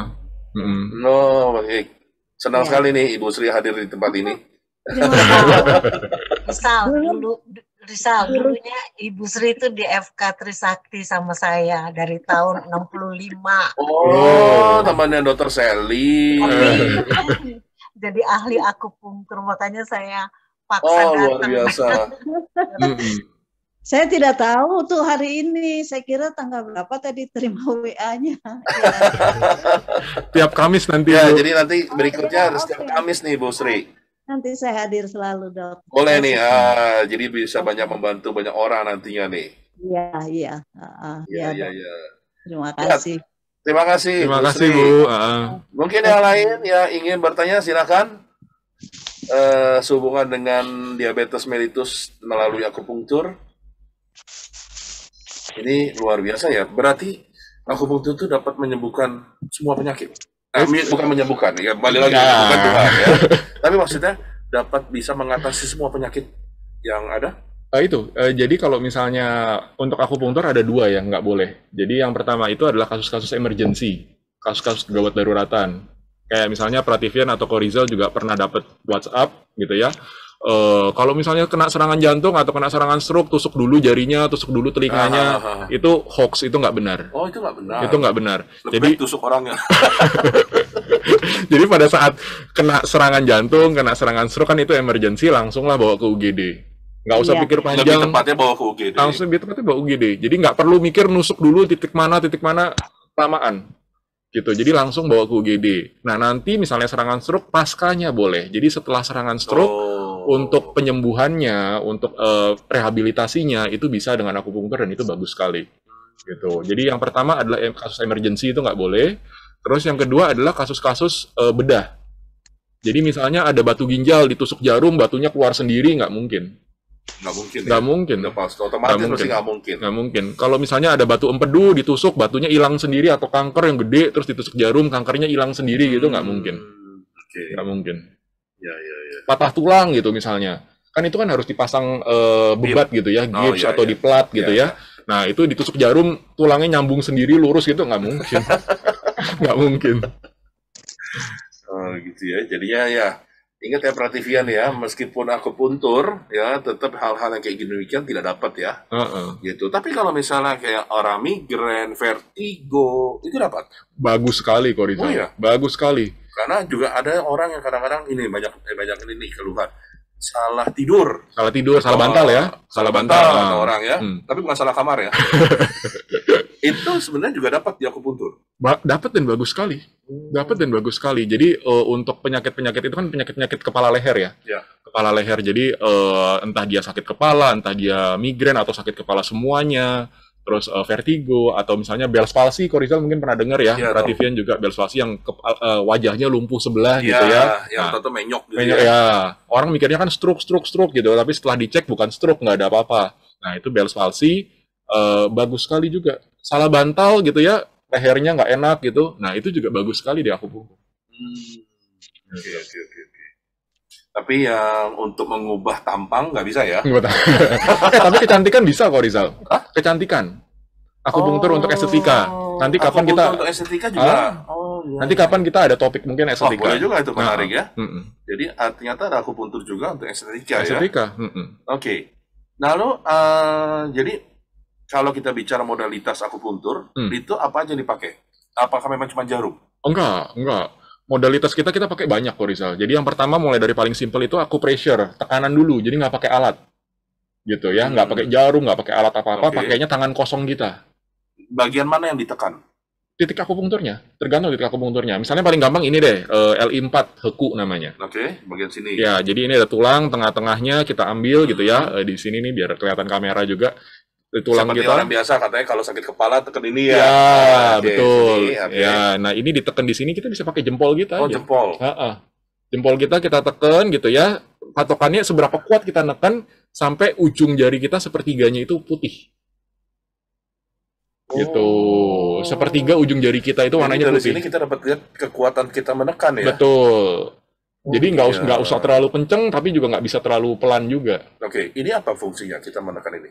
Ini titik LI4 heku ini fungsinya banyak sekali kok Rizal. Dia mengeluarkan hormon yang namanya endorfin paling tinggi. Hormon endorfin. Endorfin itu salah satu hormon yang membuat kita bahagia ya. Membuat kita bahagia, betul. Endorfin kan singkatan kok Rizal. Endorfin itu singkatan, endogen morfin namanya. Endogen morfin. Jadi morfin, endogen morfin yang dihasilkan oleh tubuh kita sendiri. Kalau kita suntik morfin kan itu narkoba ya. Nah, kalau di luar kesehatan gitu. Nah, tapi kalau badan kita sendiri, kita memproduksi morfin endogen namanya endorfin.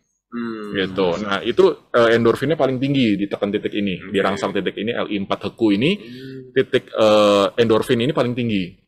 Nah, jadi fungsinya bisa buat apa? Banyak sekali kok Rizal. Jadi bisa untuk sakit daerah atas, daerah kepala leher itu bisa.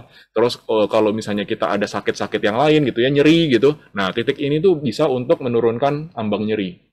Jadi nyeri kita misalnya tadinya tinggi sekali gitu ya, 10 gitu misalnya, atau enggak 9 gitu, kita turunkan. Jadi 3, jadi 2 gitu. Kalau ringan-ringan bisa hilang sama sekali, 0. Nyerinya. Jadi maksud saya ketika kita tekan ini, dalam keadaan kita misalnya nyeri ini, kita bisa tekan ini, bisa, berefek ya? Berefek. Dan itu nggak perlu bantuan orang lain, kan kita bisa tekan sendiri. Itu salah satu modalitasnya selain jarum. Apalagi? Itu acupressure ya. Yang kedua adalah akupunktur manual itu dengan jarum. Ya, slide-nya kan juga kemarin sudah ditampilkan ya. Jenis jarum itu ya. Jarum itu mungkin ya. yang kali mesti dibawa kali. Dibawa, oke. Boleh. Nanti saya bawa ya. Nah, jadi pakai jarum gitu ya, tapi nggak pakai apa-apa lagi. Nah, terus abis itu yang ketiga bisa juga jarumnya itu disambungkan dengan kabel listrik. Prativian. Jadi itu namanya elektroakupunktur. Itu menggunakan listrik di jarum. Oke. Ya, yang keempat itu kita bisa memakai cairan. Jadi namanya aquapunktur. Aquapunktur. Atau farmakopunktur gitu. Kita bisa pakai cairan infus, NaCl gitu misalnya, atau kita juga bisa pakai vitamin B gitu kita bisa. NaCl, oke saya ngerti. Maksudnya diinfuskan ke tubuh? Dimasukin ke dalam jarum suntik buat ngambil darah. Nah, terus abis itu disuntikan kayak nyuntikin obat gitu ya. Tapi itu tujuannya adalah di titik-titik akupunktur. Oh, disuntikannya di titik akupunktur. Nah, cairannya itu yang akan merangsang terus titik akupunktur sampai cairan itu diserap badan. Gitu ya. Itu yang keempat. Yang kelima ada yang namanya laser punktur. Jadi kita pakai laser. Ya, kita berbeda energinya berapa joule, fungsinya berbeda. Ya, laser ini berbeda sama laser muka ya untuk kecantikan, karena laser muka kecantikan itu biasa warnanya biru, penetrasinya dangkal. Jadi dia di permukaan kulit aja, makanya dipakai untuk kecantikan. Nah, tapi kalau kita pakai laser yang warnanya merah, gitu, itu penetrasinya lebih dalam untuk merangsang titik akupunktur. Gitu. Yang terakhir ada kayak tadi Ibu Sri ya, itu menggunakan moksibusi. Jadi pemanasan. Pemanasan itu kita bisa pakai moksibusi, jenisnya banyak macam. Ada yang stick, ada yang kerucut gitu ya, yang ditempelin di jarum segala macam. Ada yang berasap, ada yang smokeless juga, itu moksa. Nah, kita juga bisa memakai TDP, lampu. Gitu, itu untuk pemanasan. Jadi modalitasnya banyak sekali. Iya. Wah, ini luar biasa ya, ternyata modalitas akupunktur itu banyak sekali ya. Oke, ini ada pertanyaan dari YouTube ya, dari Ibu Dani Rahayu. Selamat siang dokter, mau tanya, apakah penyakit miom yang menempel di dinding rahim bisa diobati dengan akupunktur? Terima kasih. Silakan dok. Ya, terima kasih Ibu Dani Rahayu ya. Nah, sebenarnya miom itu kan masuk kategori penyakit bedah ya, jadi dia harus dibuang keluar gitu ya. Nah, tapi kalau misalnya dia ada penyakit penyertanya, misalnya miom itu bikin gangguan menstruasi, itu bisa diakupunktur.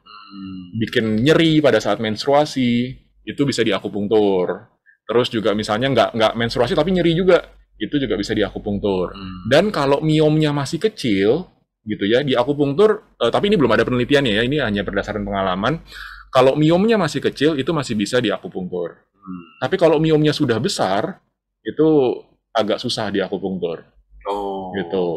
Iya. Tapi gejala yang ditimbulkan antara dia perdarahannya banyak atau menstruasinya lama berhari-hari gitu, nah itu bisa di akupunktur. Kategori besar itu ukuran berapa dok? Nah itu belum ada, jadi kan ini belum ada penelitiannya, ini dari pengalaman, jadi belum ada konsensus cut off-nya berapa. Oke, bisa tapi kalau gitu. kecil yang bisa dalam ranah akupuntur itu kecil ukuran berapa? Biasa pengalaman itu antara 0,5 sampai 1 senti. Oke. Itu masih bisa di akupunktur. Setidaknya Ibu Dani tahu nih, kalau misalnya memang sudah ketahuan ya kan bahwa ukurannya 0,5 sampai 1 senti, berarti masih dapat diatasi dengan akupunktur. Ini pengalaman nih, tapi Pengalaman ya, bukan penelitian. Oke. Tapi ada perubahan. Titik-titiknya boleh Ada nggak, perubahan. Dok? Kenapa? Dok, titik-titiknya bisa nggak untuk miom apa saja yang kita pakai? Oh, titik-titiknya. Ya, salah satunya titiknya itu adalah Shehai, Bu. Jadi di bagian paha kita, di bagian dalam, di atasnya lutut kita itu ada titik namanya Shehai gitu ya, SP10. Nah, itu bisa dipakai. Ya, titik yang lain. Darah. Ya, betul, lautan darah, betul. Bahasa Indonesianya itu adalah lautan darah, betul. Nah, itu bisa dipakai. Nah, atau juga titik-titik lokal di daerah perut bagian bawah. Titik-titik lokal di perut bagian bawah gitu ya. Misalnya ada Chihai, ada Kuan Yin gitu ya. Nah, itu bisa dipakai juga. Nah, terus sebelah kanan kirinya itu titik ekstra namanya Ibu Sri ya? Siapa? Yang tadi nanya titik Ibu Ibu Sri. Sri. Iya. Ibu Sri ya. Nah, Ibu Sri titik yang di kanan kirinya itu juga bisa dipakai. XCA1 cekung namanya. Nah, kanan itu kiri umbilikus. Kenapa? Kanan kirinya CV4. Iya, betul. Jadi kanan kirinya itu XCA1 namanya. Jadi titik ekstra namanya cekung. Nah, itu titik itu juga bisa dipakai gitu. Iya, Dok. Makasih, Dok. Sama-sama, Ibu. Jadi kira-kira Prativian tahu ya kenapa saya nggak ambil kedokteran. Bayangin istilahnya dari mulai istilah kungfu sampai istilah kode-kode. Saya kagum dengan benar yang ini, yang orang yang bisa mengakupuntur ini luar biasa. Nah, ini ada pertanyaan lagi dari YouTube dari Ibu Dian. Dok, kalau sakit mah di akupunktur, apakah bisa sembuh total? Kira-kira berapa kali akupunktur? Selamat siang Bu Dian. Ini pertanyaannya sakit mah banyak ya di pasien itu sakit mah ya. Jadi sakit mah bisa di akupunktur. Jadi sakit mah itu kan bisa nyeri di daerah ulu hati, bisa juga menjalar naik ke atas, panas namanya GERD gitu ya. Ada juga yang dia rasanya mual, gitu. Nah itu mual sampai muntah juga bisa. Nah itu bisa di akupunktur Ibu. Jadi kita bisa ngobatin mahnya dulu, dan kita juga bisa mengobati gejalanya. Misalnya dia sakit, ya kita bisa obati. Misalnya dia mual muntah, kita juga bisa obati. Nah, terus ditanya lagi setelah bisa berapa kali pengobatan. Nah, itu balik lagi tergantung udah seberapa lama dan seberapa parah penyakitnya. Sudah akut atau sudah kronik. Akut atau kronik, baru atau sebentar, baru atau udah lama. Dan tingkat keparahannya. Gitu. Jadi tetap mesti datang ya kan, diperiksa sehingga ada data-data lengkap. Baru dapat dilakukan ya. Kalau misalnya udah punya hasil penunjang sebelumnya, misalnya adalah hasil laboratorium atau radiologi, bawa sekalian. Gitu. Jadi bisa dilihat. Ya. Demikian Prativian, tidak terasa loh, udah lewat kita loh. Dari seharusnya 2:30 akhirnya sudah lewat menjelang hampir 5 menit. Mungkin Dr. Freddy, apa yang ingin disampaikan kepada Prativian baik di Zoom maupun di YouTube sebagai akhir dari acara kita sehubungan dengan akupunktur untuk diabetes mellitus? Oke, terima kasih Ko Rizal. Jadi para Prativian, ini diabetes mellitus ini adalah penyakit yang banyak sekali diderita oleh masyarakat kita, gitu ya. Baik di luar negeri maupun di Indonesia itu banyak sekali yang menderita diabetes mellitus, baik yang punya keturunan maupun yang tidak punya keturunan sekalipun, itu banyak yang terkena diabetes mellitus. Dan di antara pasien-pasien diabetes mellitus ini tidak semuanya itu terkontrol hanya dengan obat-obatan, pola hidup, maupun dengan suntik insulin. Kalau misalnya penyakit-penyakit yang bandel, gulanya bandel, akupunktur adalah salah satu alternatif yang bisa dicoba. gitu. Jadi akupunktur itu tidak mengubah obat-obatan yang diberikan, tidak mengubah pola hidup. Nah, akupunktur ini adalah salah satu terapi komplementer tambahan kalau misalnya Bapak Ibu pengen menghindari efek samping dari obat-obatan atau pengen supaya gula darahnya lebih terkontrol lagi yang tidak bisa dikontrol dengan obat-obatan. Jadi nggak ada salahnya untuk mencoba akupunktur. Oke. Ini ada satu pertanyaan terakhir. Asma bisa dari akupunktur, Dok? Bisa. Dari Ibu Heni Aryati. Ya, Ibu Heni, asma itu bisa di akupunktur, Bu. Jadi asmanya mungkin dewasa kali ya. Kalau asma anak-anak juga bisa, asma dewasa pun juga bisa. Gitu ya. Nanti penusukannya itu banyakkan di daerah belakang. Nah, selain penusukan, kita juga akan pakai namanya pemanasan. Jadi pakai jarum sama pakai moksibusi. Oke. Gitu. Jadi mungkin gini ya, para perhatian yang kebetulan ada di YouTube. Nah, mungkin kalau bagi Anda yang, kalau saya lihat tadi kan banyak pertanyaan ya, apakah ini bisa, ini bisa, ini bisa. Mungkin begini saja. Silakan ditulis di YouTube. Kira-kira apa yang ingin dibahas ya dalam acara Friday's Journal ini? Apa yang kira-kira Anda ingin ketahui, boleh juga ditulis di YouTube. Nah, nanti dari tim kami akan kumpulkan.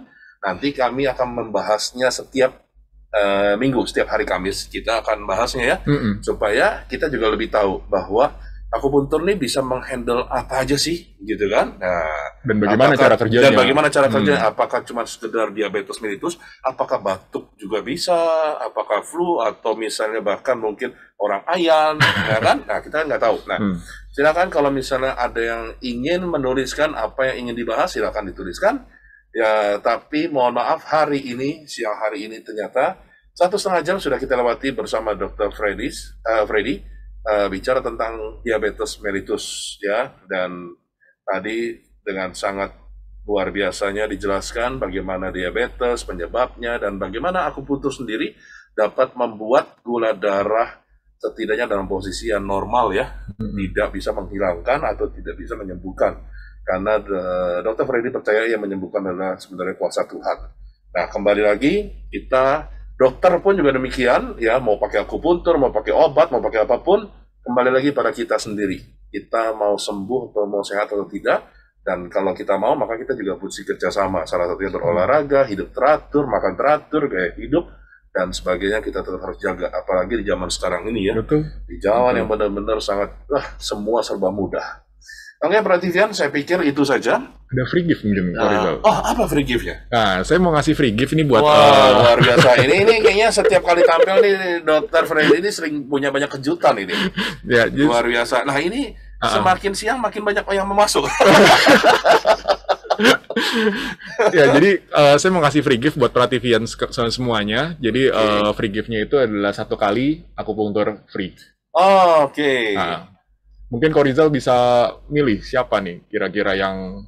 Oke, ini ada dari Ibu Sri nih. Nanti dulu ya, Ibu Sri bilang katanya, saya akan hadir, sangat menarik acara ini, semoga masyarakat kita sehat. Amin. Terima kasih, Bu Sri. Oke, mungkin karena kalau saya pikir nih, kalau bicara free gift, kayaknya Ibu Sri nggak perlu ya. Ibu Sri perlu free gift. Ibu Rusuni sendiri kan memberikan akupunktur ya. Waduh, siapa nih ya? Berat nih. Ini yang ada di sini. Saya kasih ke Pak Komang repot. Pak Komang mesti datang dari Bali ke Jakarta. Oke. Belum berani ke Jakarta, COVID. Tuh, belum berani lagi. Nanti free gift-nya hangus lagi. Hati-hati COVID ya, Pak. Oke. Kita kasih ke siapa ya? Kasih Dokter Seri apa lagi? Di Singapura, jauh. Waduh. Mungkin. Waduh. Siapa ya? Ini ada Galaxy Tab, ada Ibu Angelica Sundari, ada Pak Hakiki Citra ya, yang baru masuk. Gitu. Waduh. Siapa nih? Terserah, Korizal. Siapa yang dipilih? Saya selalu bagian yang ini nih. Oh iya, kan ada juga di YouTube ya. Oke, kalau gitu ini aja nih. Kita kasih aja ke Ibu Dani Rahayu. Ibu Dani Rahayu. Ya, boleh. Ibu Dani selamat ya. Nanti Ibu Dani akan mendapatkan free gift untuk 1 kali akupunktur. Ke Dr. Freddy. Silakan dibuka Instagramnya atau alamat Dr. Freddy. Boleh dibuka ininya, yang pertama kali perkenalan. Sorry, bukan, maksudnya Slide. tampilan slide yang pertama kali slide, di mana ada alamatnya. Paling awal. Ya, jadi nanti Ibu Dani silakan ke jalan ke Kelapa Kopior Raya, Blok W1 nomor 11, Kelapa Gading, Jakarta Utara. Gampang kok, pokoknya di stasiun apa itu namanya? MRT yang gerbang selatan. Nah, karena saya sering ke situ, saya lihat itu gerbang selatan. Nah, jadi di belakang itu ada jalan Kelapa Kopior. Nah, silakan datang ke sana. Jadi Ibu Dani tadi mengusulkan bagaimana kalau misalnya berikutnya dibahas tentang MIUM. Ya, nanti kita lihat ya. Tapi Ibu Dani silakan memanfaatkan, ada free gift untuk 1 kali hadir, datang langsung ke tempat prakteknya Dr. Freddy. Oke, Bapak Ibu Prativer semuanya, mohon maaf kalau ada pertanyaan yang belum dapat terjawab. Tapi acara kita sudah berakhir, seharusnya 2:30 tadi. Nantikan Freddy's Journal setiap hari Kamis jam 1 siang sampai jam 2:30, jam 13 atau 14.30 waktu Indonesia bagian Barat. Bersama saya Stefanus Rizal dengan Dr. Freddy, ya, spesialis akupuntur sekaligus juga seorang dokter yang luar biasa. Nah, nanti minggu depan kita mau bahas apa? Masih kejutan ya? Masih kejutan, lihat nanti kita lihat aja ya apa yang akan kita bahas untuk minggu depan. Saya pikir itu saja.